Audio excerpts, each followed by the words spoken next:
Hi there, you're watching a video about this art journal spread that I've recently made. Now, before I got into art journaling, I used to be very much into bullet journals. And one thing that I've noticed is that a lot of the times people use images that they find on popular platforms like, I don't know, Tumblr or Pinterest, but they don't really think about permission to use those images. Now, I'm not here to talk about the implications of that, at least not now, but it did inspire me to start on a little project of mine. Basically, in my art journal, I will try to only use images that I have permission to use. Right now, that means copyright-free images and also my own drawings. It also implies paying attention to sourcing quotes and stuff like that. I will be linking the images that I'm using in this spread in the description box below. And in case you're wondering about the journal that I'm using, it's really nothing fancy. I picked it up because it was first of all cheap, and second of all I think it has some pretty interesting papers in it. So first of all there is this off-white type of paper, and then there's this more vintagey looking one. For this spread I will be using the white paper. I had to print the images at a different place than the one that I usually go to, and I'm not sure I like how they turned out. You can pretty much tell that they don't really have any true blacks in them. And I am actually taking this black paper to use it to have more contrast in the whole image. It's really nothing fancy, I'm just using regular glue and I'm gluing it down to the paper, and then I will have to cut out some excess paper at the edge. This is actually one of my drawings that I've made. In case you're interested in that, I will probably have some content related to it because it's basically half of what I do in my art journal. And right now I'm using this double duct tape that I really love. It's very useful when you have straight edges. How you use it is that basically you glue it down where you want it to be and then you press down on it so that it actually sticks more.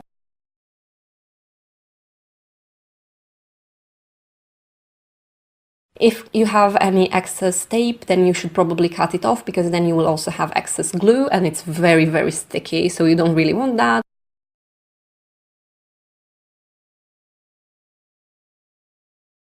I am struggling with it a little bit over here, but I will just have to learn to deal with that.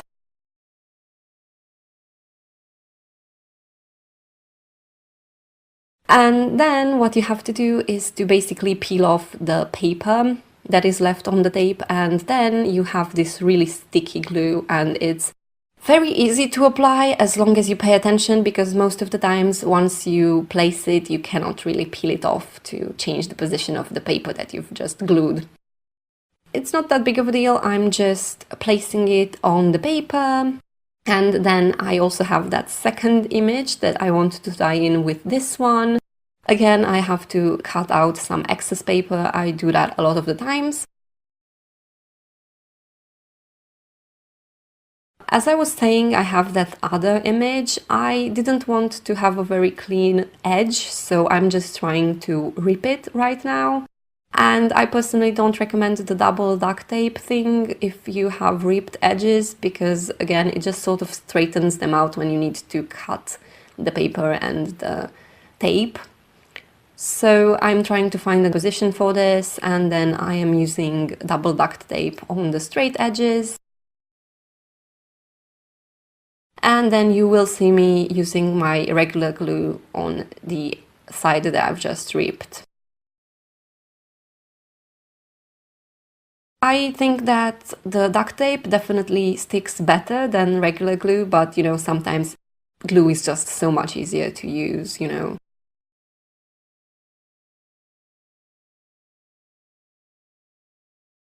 I usually work in a lot of layers, well, not a lot, but it's definitely important that from time to time I remember to fold the sketchbook.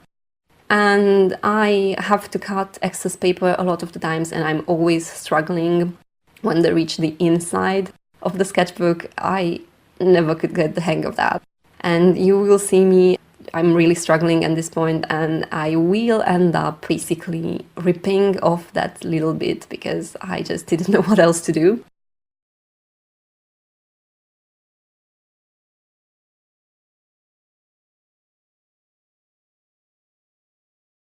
You can kind of see a little mark there, but I kind of like it. I think it looks kind of cool. Now I'm looking at this and it looks pretty nice, but I also want a pop of color, so I have this red paper that I want to use, and I actually get this idea to again use the double duct tape. It's really great. I don't usually buy washi tape, but anyhow, I use duct tape for making my own, so to speak.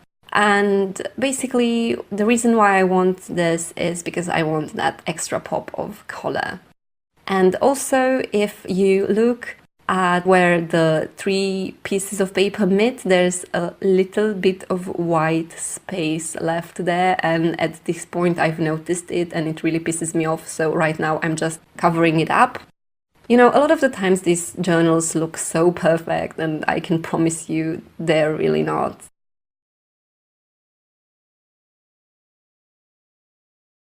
Now I'm considering writing down a bit of text, so I rip a little bit of black paper and I am gluing it to the edge of the page so that I can use it to write on it. I also have this pen that I really love. It's a white pen and it took me a while to find one where I live, but I really like it. Right now I'm thinking about something to write. You can also see a bit of my hair there because it's really difficult to write and not get in the frame at all. I initially wanted to write "keep moving on," and then I sort of realized that, you know, that's way too short for the space that I'm having. So I sort of made it a bit cheesier. I'm not sure how I feel about it, but visually I do think that it looks pretty good.